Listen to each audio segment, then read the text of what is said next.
Good morning guys, another day, another chicken vlog. For today's video nga pala, atin munang pinakawalan o inilabas sa mga tangkal ang ating mga alaga. Ito po, makikita nyo ang ating lock knotted row. Ito yung ating IG Italy hen, yung ating IG stag, nakapatid ni Ringo at ni Rio. Yan. Walan muna natin sila. Lagi sila mga nasa kulungan. Tapos naglinis din tayo dito. Yan. At ito nga pala yung ating mga, ay may itlog na naman ang ating isang native. Ito, seryo. Ganda ng tindig niya. Yan. Siringo. Yan. Tapos ito pala yung ating mga Brahma hen. Yan. Si Mira, si Napipay, lahat nandito. Si Max. Ayan. Sila, si Napipay. Itong ating dalawang Rhode Island, the malt. At muna pinalabas dahil maganda ang panahon ngayon. At hindi natin masasabi kung kailan uli uulan. At least mapaarawan natin sila. Ayan. Malalaki ng ating mga 45 days.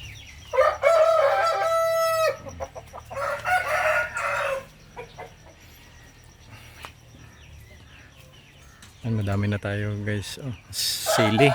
Siling labuyo. Ayan, pinakakain ko yan sa mga alaga natin na manok. Gustong gusto po nila yan. Yan, sinadagul. Dito kailangan pa natin linisin. Maglinis na tayo sa kabila.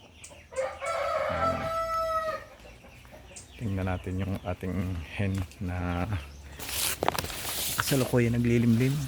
Ito po ang problema ko sa kanila pag dito sila naglilimlim. Yan.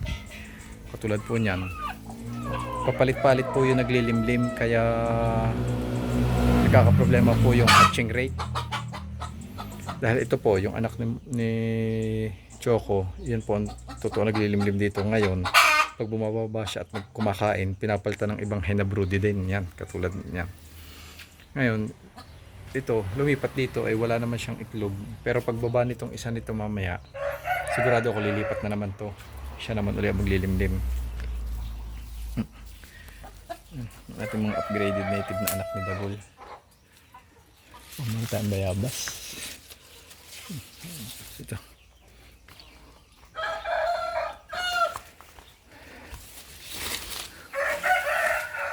Ayan si Choco.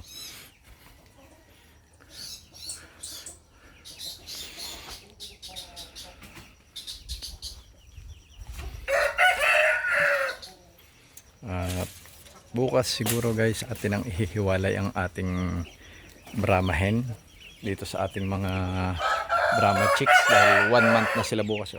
Ang lalago na naman ng develop na naman yung balahibo nila, tsaka madami naman sila. Hindi sila malalamigan basta-basta, tapos lalagyan na lang natin dito ng tabing tsaka dito sa kabila para hindi sila basta-basta mahampas ng hangin kung lalamig man. Yung ating mga nagmulot-mulot tayo ng damo, naglinis muna tayo ng konti.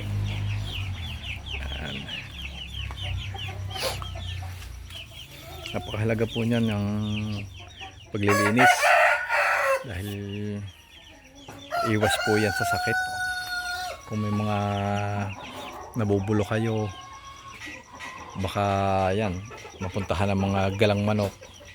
Pag nagkasakit sila, makikiinom sila sa mga inuman, makikain sila sa mga pakainan ng mga alaga nating nakakulong hanggang sa magkahawa-hawa na sila. Kaya dapat maintain cleanliness kung kaya nyo, lalo na magandang panahon.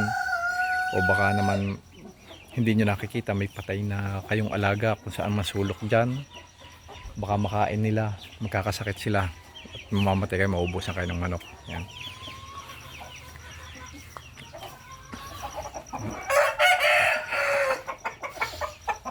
Kailangan natin silang hanapan ng partner. Ito si Rio. Tingin ko mas malaki ang katawan nito kaysa doon kay Ringo pero mas matangkad si Ringo. So kontento naman yung ating mga manok. At maganda naman ang panahon. Yan. So yan na lang po muna guys ang ating quick update for today. Dami pa tayong gagawin. Salamat.